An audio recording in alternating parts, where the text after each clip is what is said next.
Hello class, welcome to our summer 2021 session. Glad you're here. It is a great time to learn.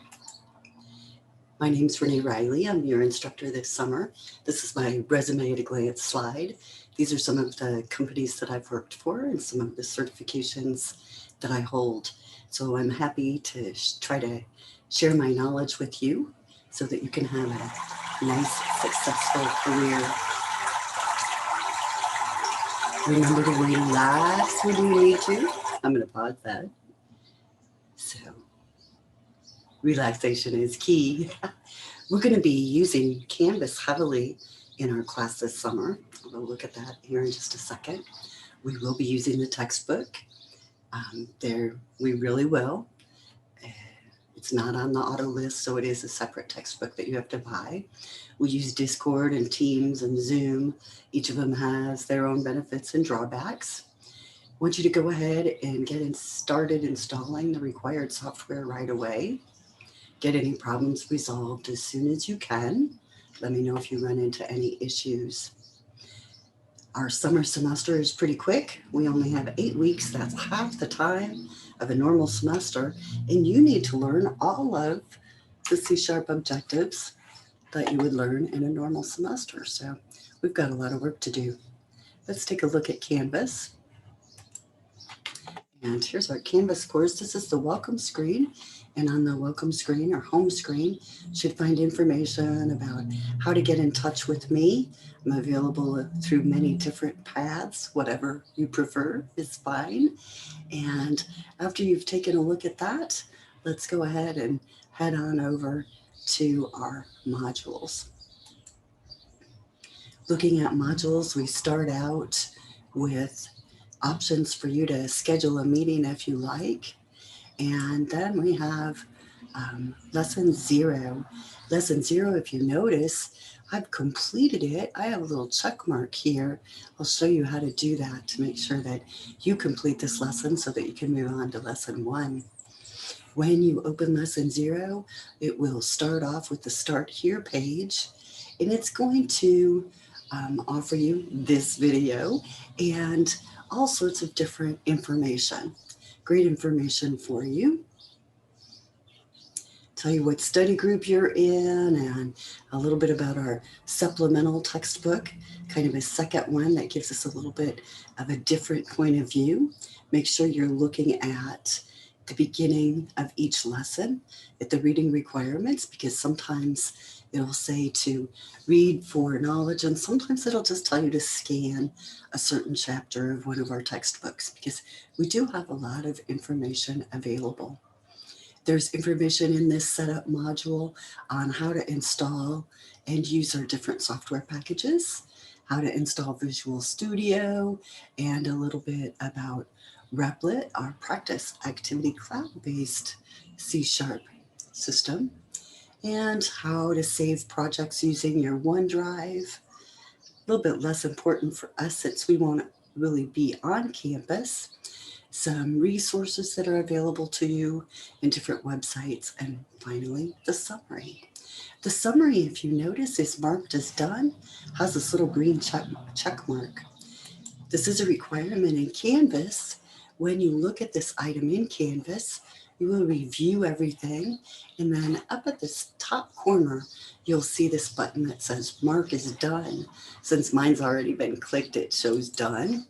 I could unclick it, click it again.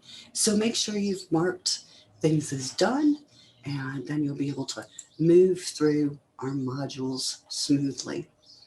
After the setup module, the next thing that you have is your syllabus quiz. So we want to make sure that we are comfortable with the information in the syllabus.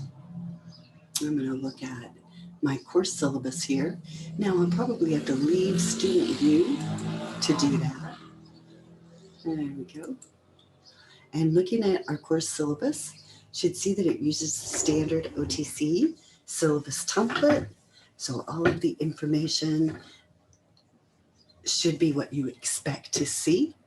Again, how to contact me, our textbook materials, the software that needs to be installed. our course objectives and our anticipated activities.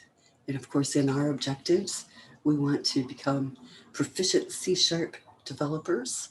And our activities will involve doing many, many practice activities and reading and different projects to try to develop those skills. So do let me know if you run into any issues in getting anything to work right away so that we can get problems resolved and move on. Your grades will be comprised of some assignments that are based on the reading activities. In your reading, you will be getting a lot of information.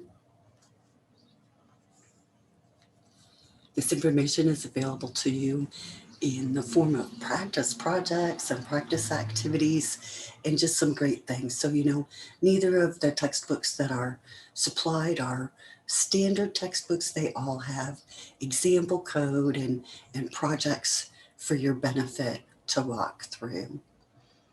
In addition, there's videos available for each unit, and these instructor videos are like your class time, so they're really important to watch. There'll be a lecture presentation of some of the information from the reading material. Also, be a lot of hands-on activities and walkthroughs so that you can get a chance to see some things in action. Replit, as I've mentioned, is an online, a cloud-based development tool that'll allow us to get some serious practice in. So you want to, again, reach out for help if you have trouble with any of the Replit assignments. We'll have several units, 3 units in our class, and each unit will end with a unit exam. The written exam, you are allowed to use notes that you've worked on with your study group, collaborative notes as resources. So you're encouraged to get those notes together with your group so that you have those resources available for you in the exam. The other part of the unit exam is a project assignment. Each student is encouraged to work on this project on their own, and then you'll get together with your group to record a code walkthrough so that I can see how you're feeling about your code, and you can kind of get some assistance from your study group at that time if necessary. And it's important for all of our study group members to work together on completing this exam. So please be there for your study group. Your final will be a project that'll be on your own, and a final exam that'll cover all of the material from our course. Your course weighting, the assignments are 40%, the unit exams are 40%, and the final is 20% of your total grade. The rest of the course syllabus talks about expectations and how due dates are handled, some important notes about being careful for plagiarism, and our proctored event. Our proctored event will be a quick check-in meeting with me as your instructor, and it will be scheduled to occur during the week of June 22nd. So the 22nd is a Tuesday, and meetings will occur until the end of the 25th. So we'll get that taken care of. The rest of the syllabus covers standard policies from OTC. Lots of great information for you there in that material. At the end is our schedule. This schedule should match up with the schedule that's available from the homepage. Give you a little bit more information there. Okay, great. So if you look at the actual syllabus screen in Canvas, I'm going to put this in student view. It's a little bit different because we have this course syllabus where you should go for your actual syllabus written information. But this is kind of a nice course summary screen, and it shows you due dates and what all assignments are due for a given due date. As we begin this semester, I've set due dates up to be Thursdays and Tuesdays. So it doesn't give us a huge amount of time, So be sure to always be looking ahead, seeing what's coming up, getting yourself prepared so that you're not caught off guard by an assignment. I think that we will be definitely very busy throughout our quick semester. Now, if I return to our module section, we should be ready to complete lesson 1. And when we complete and mark things as done, that'll open up lesson 2 for us. Might already be open, look at that. So we're good because we've completed that setup. Make sure you start there at the setup information so that you can get everything installed and all your accounts successfully created. Nice. I'm just really happy. Remember, as you go through this course, there are certain things that I know are going to be an issue for you. First of all, available time. We're going to move quickly, right? And this is online education. So that means that there are times that you might not be exactly sure what you should be doing. So be sure to reach out. We have a lot of facilities available. The third thing that you're going to be probably thinking about is future income. I know that's a big deal for a lot of our students, and I completely understand.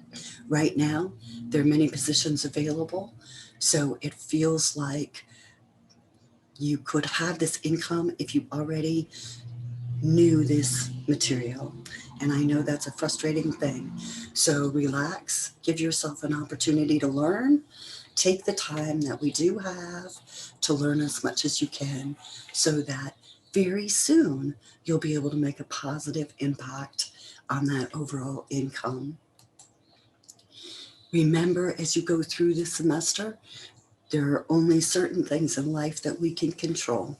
We can control our own goals, our behaviors, and our thoughts. Hard as that seems, we can control them. So what am I talking about here?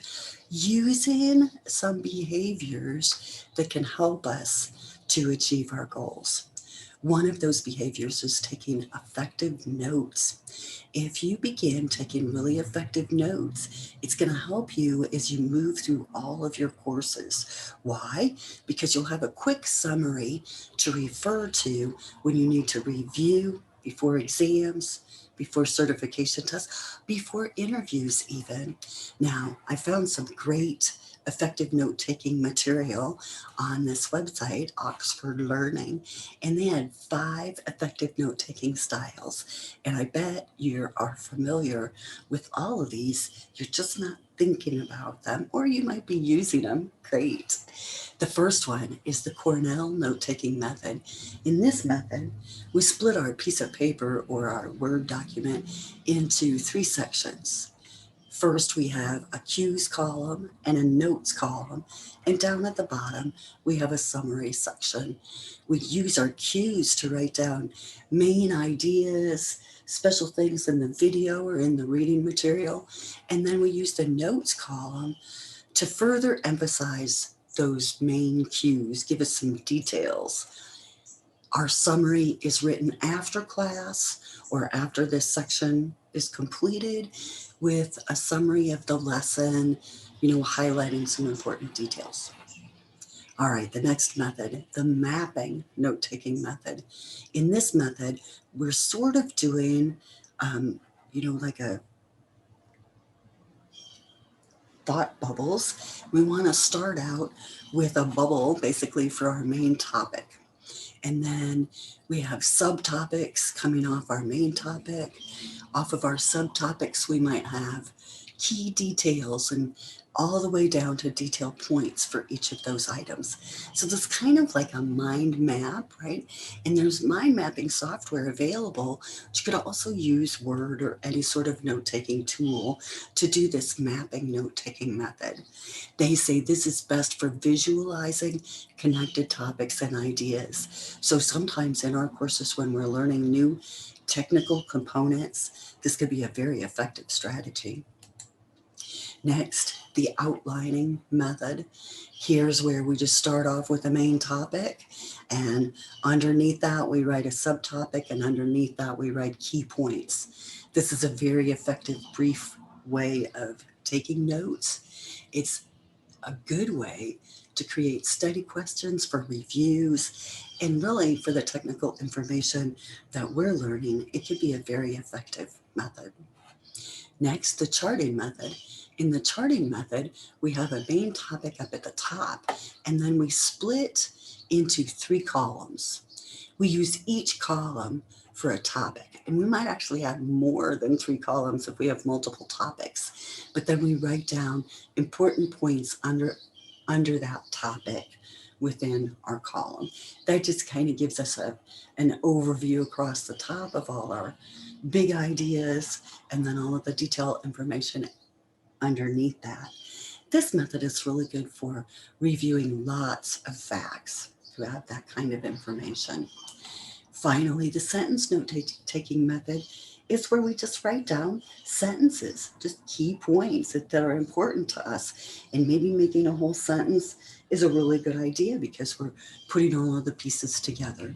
So any of these note-taking methods are really effective, and altogether they serve as the answer to the question in your syllabus quiz.